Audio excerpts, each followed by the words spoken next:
திருமாவளவன் அவர்கள் சிறுத்தையாக ஆரம்பித்து கடைசியில் சிரித்து போயிருக்கிறார், அவ்வளவுதான்.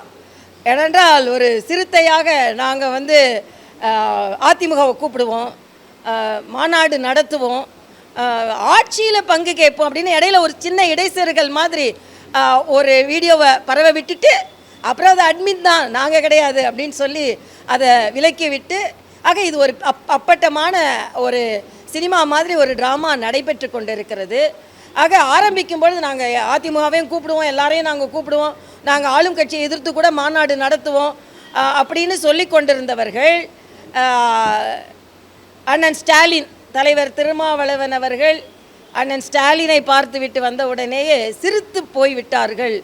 என ஆக ஆரம்பமான மாநாடு அண்ணன் ஸ்டாலினை பார்க்கும்போது, முதலமைச்சர் ஸ்டாலினை பார்க்கும்போது சிரித்து போய், அதற்கு பின்பு மாநாடு நடைபெறும் பொழுது எந்த நிலையில் இது வரும்னு எனக்கு தெரியாது.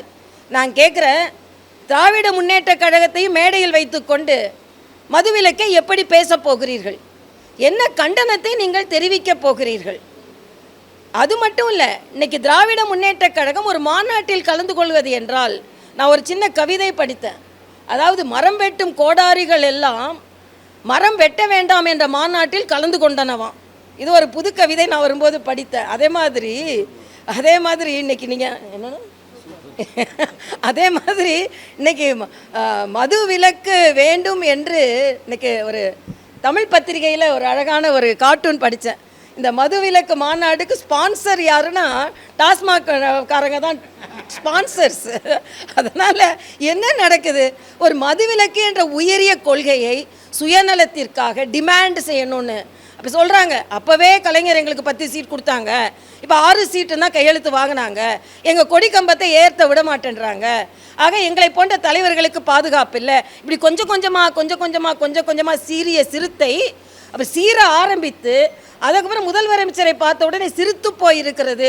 இதுதான் இதில் ஒரு பெரிய இம்பேக்டும் ஒன்றும் இல்லை, ஏதோ இடையில் ஒரு சின்ன சலசலப்பு என்று தான் இதை எடுத்துக்கொள்ள வேண்டும். இந்த மதுவிலக்கு மாநாடு எந்தவித தாக்கத்தையும் தமிழக மக்களிடம் ஏற்படுத்த போவதில்லை.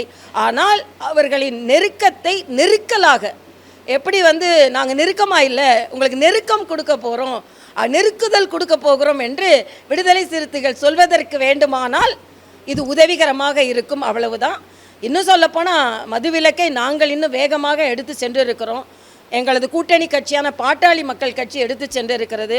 3.5 வருடம் அண்ணன் திருமாவிற்கு மதுவை பற்றி யோசனை வரலை. இன்றைக்கி திடீர்னு வந்துருச்சு. ஏன்னா 2026 பக்கத்தில் வந்துவிட்டது.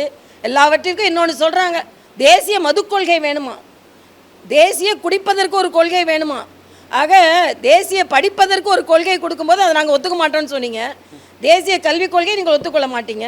இப்போ தேசிய மது கொள்கை கொடுத்தா மட்டும் உடனே ஒத்துக்குவீர்களா? உடனே உங்களோட மாநில உரிமைகள் எங்கே போகிறது, மாநில சுயாட்சி எங்கே போகிறது? ஆக சும்மா அந்த பந்தை அப்படி தூக்கி போட்டு பார்ப்போம் மத்திய அரசில் எப்போ மாதிரி அப்படின்ற ஒரு நாடகம் தான் நடந்து கொண்டு இருக்கிறது. ஆக மதுவிலக்கு என்ற உயரிய கொள்கையை அப்பட்டமாக ஒரு நாடகமாக்கி கொண்டு இருக்கிறார்கள் என்பதுதான் எங்களது கருத்து.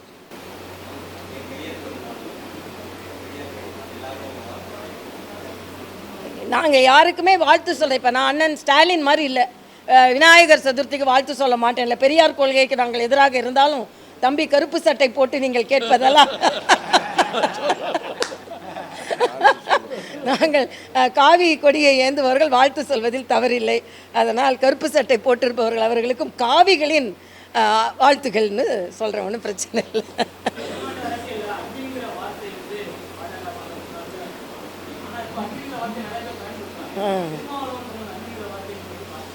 இல்லை, நாங்கள் அட்மினிஸ்ட்ரேஷனும் நாங்கள் தான் ஃபஸ்ட்டு சொன்னோம், அட்மினும் நாங்கள் தான் ஃபஸ்ட்டு சொன்னோம். அதனால் அதாவது அட்மின்ன்றது எனக்கு இவ்வளவு நாள் திருமாவளவன் அவர்கள் அதை பற்றி சொன்னதாக கேள்விப்படல. இது தாங்கள் ஒரு தவறு செய்து விட்டோம் என்பதை அட்மிட் செய்ய முடியாமல் அட்மின் மீது பழி போடுகிறார் என்று தான் நான் சொல்ல முடியும். ஏனென்றால் அது பரவலாகி கரோனாவோட மிகப்பெரிய வைரஸாகி எல்லா இடத்துலையும் போய், அது குறிப்பாக திராவிட முன்னேற்ற கழக டெஸ்கில் போய் உட்காந்து ஆட்சியில் பங்கு கேட்குறாங்களா அப்படின்னு கேட்குற அளவுக்கு ஒரு தாக்கத்தை ஏற்படுத்துகிறோன்னு நம்ம நினச்சது போய் குத்திருச்சுப்பா, இனிமேல் நம்ம எடுத்துருவோம், அட்மின் பேரை சொல்லிவிடுவோம் அப்படின்னு ஒரு நாடகம் தான். அதைத்தான் நான் பார்க்குறேன்.